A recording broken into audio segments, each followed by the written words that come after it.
Hello guys, welcome to a review on the MA angle indicator. It's a very simple indicator, but quite interesting. So, right now we can see a line which is either green, red, or gray. Okay, I know you can hardly see the gray, but it's there. So, let's go for an EMA. Okay, you can choose the period, you can choose the angle, and you can choose the look back bars. Okay, what does that mean? All right, so if it's green, that means we're above 20 degrees. Okay. How does it measure 20 degrees? Basically, it takes a bar, okay? It looks 3 bars back, okay? Or whatever number of bars back you set right here.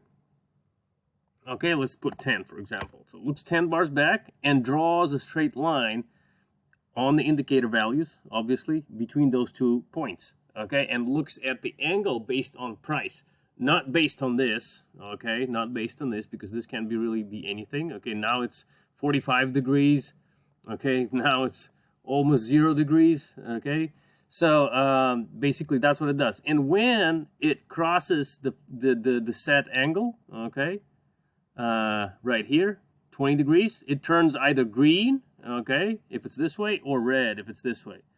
If it goes to the other side, okay, it just turns gray. And one more thing, guys, is that you have an entry signal API, so you can actually connect this to any bloodhound or whatever, and you can actually have this. So basically you can see this is 0 now, and then bang, it turns to 1.